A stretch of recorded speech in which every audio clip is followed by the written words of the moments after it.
مسجد میں تھا تو وہ آزاد تھی، قبر میں چلا گیا جسم مبارک تب بھی وہ آزاد ہے نا، اور اس وقت بھی عرش مولا میں نمازیں پڑھتی تھیں اور اب بھی پڑھتی ہیں اور قیامت تک پڑھتی رہیں گے۔ تو ثواب کس کو ملے گا؟ جس کی ہے۔ نعرہ تکبیر، نعرہ رسالت، تیرا شاہی میرا شاہی۔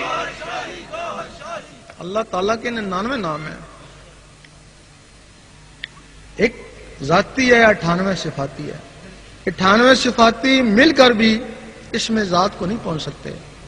وہ 1,24,000 نبی صفاتی اس میں ذات والے، صفاتی اسم والے مل کر بھی اس میں ذات والے کو نہیں پہنچ سکتے۔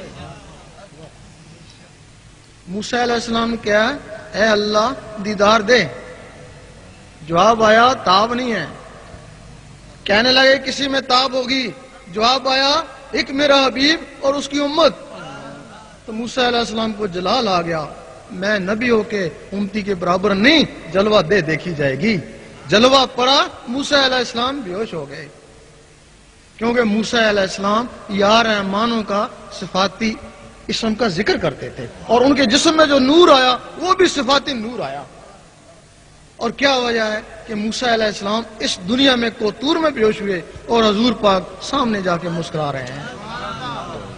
موسیٰ علیہ السلام کے جسم میں یا رحمانوں کا صفاتی نور تھا، وہ ذات کی تاب نہ لا سکا، اور حضور پاک کے جسم میں اس میں ذات کا ذاتی نور تھا، ذات کے سامنے مسکرایا، اور حضور پاک کے طفیل وہ اسم اس امت کو ملا، تب اس کو فضیلت ہوئی۔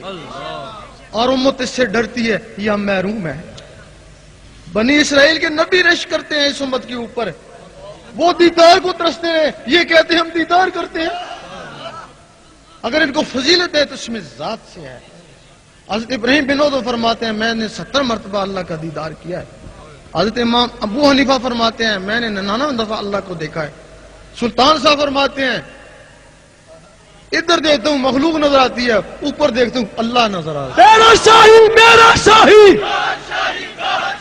دنیا پر ہے کس کی شاہی؟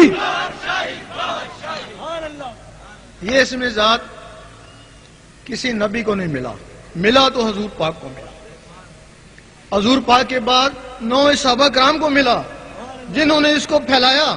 یہ چشتی، نقشبندی، قادری اسی میں سے آتے ہیں۔ پہلے 9 تھے، اب 4 رہ گئے، 4 بھی ایک کٹ گیا، سروردی 3 رہ گیا، 3 رہ گیا اب۔ اچھا، پھر 9 صحابہ سے پھر ان 12 اماموں کو جو وقت کے غوث تھے اجتماعی طور پہ پھر ان کو دے دیا گیا، پھر انہوں نے اس کو پھیلایا۔ پھر 12 اماموں سے لے کے انفرادی طور پہ غوث پاک کو دے دیا گیا، تب آپ غوث اعظم کہلائے۔ اب پھر غوث پاک کو حکم ہوا ہے کہ اب تم اس کو آگے پھیلاؤ۔ اب پھر غوث پاک نے پھر ولیوں کو پھیلانا شروع کر دیا۔ اب جو اس میں ذات غوث پاک کے پاس ہے، آپ کو کہیں سے بھی حاصل ہو جائے سمجھیں کہ آپ غوث پاک سے ہی آپ کو اس میں ذات حاصل ہوا ہے۔ سبحان اللہ۔ پھر جب یہ ولیوں تک پہنچا، ان کے سینوں تک پہنچا، پھر اس کے بعد یہ بگڑنا بھی شروع ہو گیا۔ بگڑا کیسے؟ ولی تھا، اس میں ذات لے کے آیا، لوگوں کو اس میں ذات سکھایا، قلب کا اس میں ذات سکھایا۔ جب وہ دنیا سے چلا گیا اس کا بیٹا ولی بن کے بیٹھ گیا۔ ولایت وراثت نہیں تھی، اگر وراثت ہوتی تو نبوت ہوتی نا بھائی، نبوت ہوتی نا، وراثت، نبوت اعلیٰ مقام ہے نا ولایت سے۔ اگر نبوت وراثت نہیں ہے تو ولایت کیسے وراثت ہو سکتی ہے؟ اگر نبی کا بیٹا نبی نہیں ہو سکتا تو ولی کا بیٹا ولی کیسے ہو سکتا ہے؟ واہ سبحان اللہ۔ پھر کیا ہوا؟ پھر اس کا بیٹا وہ ولی بن کے بیٹھ گیا۔ وہ صدیوں سے یہ رسم چلنا شروع ہو گئی۔ ہو سکتا ہے ان میں کوئی ایک آدھ ولی آ بھی جائے، لیکن ان کی ساری اولاد ولی تو نہیں ہو سکتی ہے نا۔ اب ہمارے لوگ گئے، جا کے بیعت ہونا شروع ہو گئے، جا کے پوچھا، کچھ سنا تھا کہ قلب کا بھی معاملہ ہوتا ہے۔ کہنے لگے یہ تو بڑا مشکل کام ہے، جنگلوں میں جانا پڑتا ہے، یہ تو بڑا جلالی ہے، تو پاگل ہو جائے گا، کیا تو جنگل میں جائے گا؟ بہتر ہے کہ تو وہ شجرہ شریف پڑھ لیا کر، اللہ، ہاں بس اسی سے رب تجھ پہ راضی ہو جائے گا۔ وہ بیچارہ ساری عمر شجرہ شریف پڑھتا رہا۔ شجرہ شریف سے صرف صرف شناخت ہوئی نا کہ اس ولی کی کس سے نسبت ہے، اور تو اس میں کچھ نہیں ہے نا، واہ واہ واہ صرف شناخت ہی نا۔ سبحان اللہ وہ شجاع شریف پڑھتا رہا، آخر میں اس نے بھی گھر میں وہ رکھ دیا ایک طرف۔ پھر آگے ہمارے عامل تھے، انہوں نے دیکھا یہ خالی پیلی گدی نشین سے زیادہ نشین، اگر یہ بیعت کر سکتے ہیں تو ہم بیعت نہیں کر سکتے۔ وہ ہمارے تعویذ لکھنے والے، انہوں نے بیعت کرنا شروع کر دی۔ جب بیعت کرنا شروع کر دی تو مریدوں نے کہا بھئی اب قلب کا سلسلہ، انہوں نے کہا بس یہ ہے کہ خلق خدا کو راضی رکھو، ان کو فیض پہنچاؤ اور یہ تعویذ لکھ کے ان کو دو، بس اسی میں اللہ مل جائے گا۔ تو وہ بھی تعویذ لکھنا شروع ہو گئے۔ خیال اب ادھر چلا گیا نا تعویذوں کی طرف، ان کا خیال شجر کی طرف چلا گیا نا، وہ اللہ کو بھول ہی گیا نا۔ اس کے بعد ہمارے عالموں نے دیکھا بھئی ہم تو ان سے بہتر ہیں، اتنا علم جانتے ہیں، اگر انہوں نے 10-20 آدمی پیچھے لگا لیے تو ہم نہیں کر سکتے ایسا۔ وہ عالموں نے بیعت کرنا شروع کر دی۔ جب عالموں نے بیعت کرنا شروع کر دی تو مریدوں نے کہا کہ کچھ قلب کا معاملہ، بس منطق سیکھ لو، فلسفہ سیکھ لو، بحث کرنا سیکھ لو۔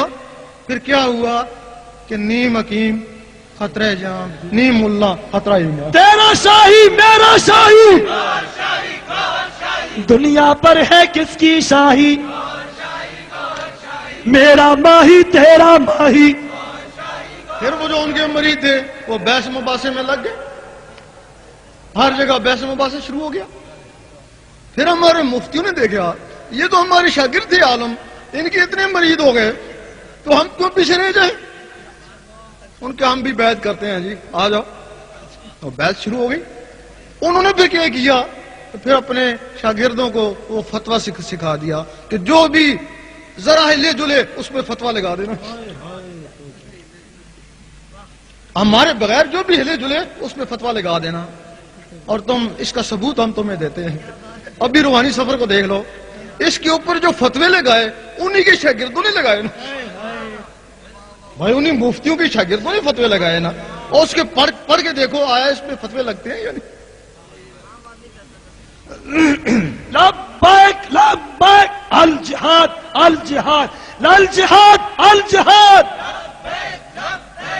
اب امت بالکل اس مزاج سے دور چلی گئی، اب ان کو پتہ ہی رہا کہ اس میں ذات بھی ہوتا تھا، کہ کہنے لگے ہوتا تھا لیکن پرانے زمانے میں، اب نہیں ہے۔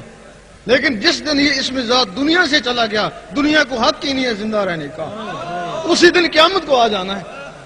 یہ اس میں ذات ہر زمانے میں، صرف ایک اس کی شناخت نہیں ہے۔ اس وقت جتنے بھی آدمی ہیں کسی نہ کسی سے بیعت ہوں گے، ہر شخص اپنے پیر کو ولی سمجھتا، تب اس سے بیعت ہوا نا، کیونکہ بیعت ولی کی ہوتی ہے۔ اب سارے تو ولی نہیں ہو سکتے ہیں نا، سب کے پیر ولی نہیں ہو سکتے ہیں۔ اس وقت دنیا میں 360 ولی ہوتا ہے، 40 ابدال ہوتا ہے، ابدال کو بھی اجازت نہیں ہے کہ وہ بیعت کرے، صرف غوث اور کتب، ایک غوث 3 کتب، وہ ابدال، ایک غوث 3 کتب وہ بیعت کے مجاز ہیں، یا ان کے آگے خلیفے۔ اب جدھر بھی جاؤ غوث زمان اور کتب زمان، غوث زمان اور کتب زمان۔ اب ان کو پہچاننا بڑا مشکل ہو گیا۔ ولی کو ولی پہچانتا ہے، ولی کو ولی پہچانتا ہے، چور کو چور پہچانتا ہے۔